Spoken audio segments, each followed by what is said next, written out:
बच्चों, कल हमने आपको पढ़ाया था प्रकाश संश्लेषण के लिए क्या क्या चीज़ें आवश्यक है। प्रकाश संश्लेषण के लिए सूर्य का प्रकाश आवश्यक है, कार्बन डाइऑक्साइड आवश्यक है, क्लोरोफिल आवश्यक है, जल आवश्यक है। तो कल हमने एक प्रयोग किया था, एक एक्टिविटी आपको बताई थी जिसमें हमने किया था प्रकाश संश्लेषण में सूर्य का प्रकाश आवश्यक है। आज हम आपको एक्टिविटी 2 कराएंगे जिसमें प्रकाश संश्लेषण में कार्बन डाइऑक्साइड गैस आवश्यक है। ये देखते हैं। इसके लिए सबसे पहले हमें जो सामग्री चाहिए वो है गमले में लगा एक पौधा, एक चौड़े मुंह की कांच की बोतल, उस कांच की बोतल में पोटेशियम हाइड्रोक्साइड यानी KOH विलयन चाहिए। अब हम प्रयोग करते हैं। सबसे पहले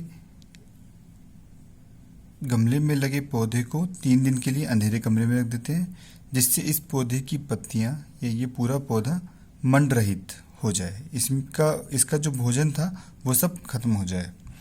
3 दिन अंधेरे कमरे में रखने के बाद इस पौधे की एक पत्ती को पौधे में लगे हुए ही कांच की बोतल में इस तरह से बंद करते हैं कि आधी पत्ती बोतल के अंदर रहे और आधी पत्ती बोतल के बाहर रहे, और इस बोतल को वैसलीन की सहायता से सील कर देते हैं जिससे कि बाहर की हवा इस बोतल के अंदर ना जा पाए। इस बोतल के अंदर जो कार्बन डाइऑक्साइड होती है, पोटेशियम हाइड्रोक्साइड विलयन यानी KOH विलयन उसको सोख लेता है, जिससे कि इसके अंदर की हवा खत्म हो जाती है।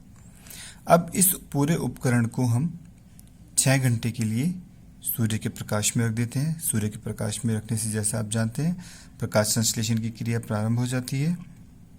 प्रकाश संश्लेषण की क्रिया प्रारंभ होने के बाद हम 6 घंटे बाद इस पत्ती को इस पौधे से अलग कर लेते हैं और इसे मंड परीक्षण या आयोडीन टेस्ट इस पर करते हैं। उसमें जैसा कि हमने पीछे पढ़ा था कि आयोडीन टेस्ट के लिए सबसे पहले हम इस पत्ती को एथिल अल्कोहल के साथ उबालते हैं, जिससे इस पत्ती का सारा क्लोरोफिल या सारा हरा रंग उस एथिल अल्कोहल में घुल जाता है और ये पत्ती रंगहीन हो जाती है। उसके बाद हम इसे गर्म पानी से धोते हैं जिससे इसका सारा एथिल अल्कोहल ख़त्म हो जाए, और उसे सुखाने के बाद फिर हम इसे आयोडीन विलयन में कुछ देर के लिए डुबो देते हैं।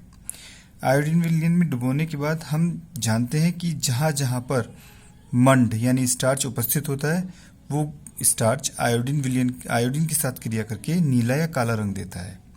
जब हम इस पत्ती पर आयोडीन परीक्षण करते हैं तो देखते हैं कि पत्ती का वो हिस्सा जो बोतल से बाहर था वो नीला या काला हो गया है, जबकि वो हिस्सा जो बोतल के अंदर था वो रंगहीन रहता है, उसमें कोई रंग नहीं आया है।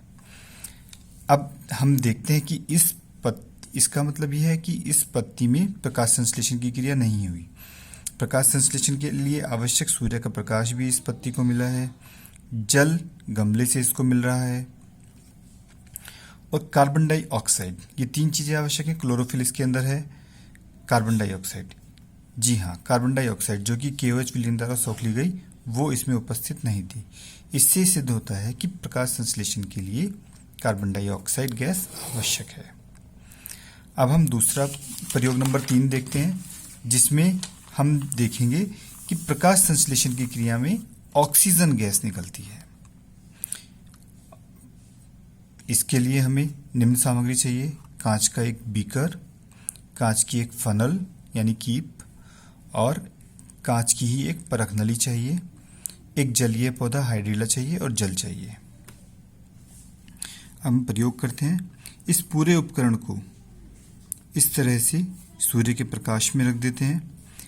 सूर्य के प्रकाश में रखने के कुछ समय बाद हम देखते हैं कि इस परख नली से बुलबुले निकलते हैं। कुछ बुलबुले निकल रहे हैं और ये बुलबुले एक गैस होती है जो कि परख नली के यहाँ पर इस भाग में इकट्ठी हो जाती है, और ये वाटर लेवल जो है ये डाउन होना शुरू हो जाता है। वाटर लेवल जो है ये धीरे धीरे कम होना शुरू होता है और यहाँ पर गैस भरनी एकत्र होनी शुरू हो जाती है। जब हम इस परख नली को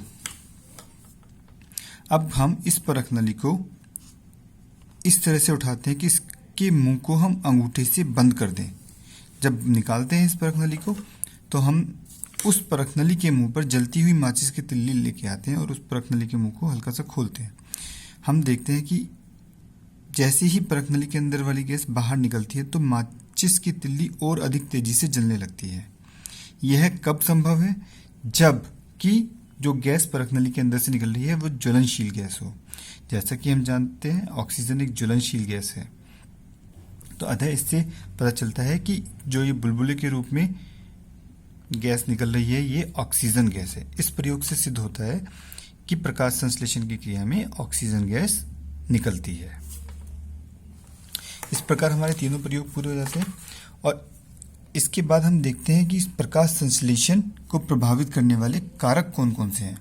जैसा कि हम जानते हैं दो ही प्रकार के कारक होते हैं, एक बाह्य कारक और एक आंतरिक कारक।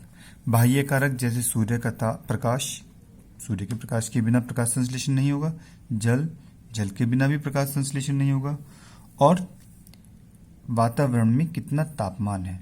10 डिग्री सेल्सियस से 35 डिग्री सेल्सियस तक का तापमान प्रकाश संश्लेषण की क्रिया के लिए बहुत लाभकारी होता है, जबकि इससे ऊपर का तापमान पर प्रकाश संश्लेषण की क्रिया नहीं होती।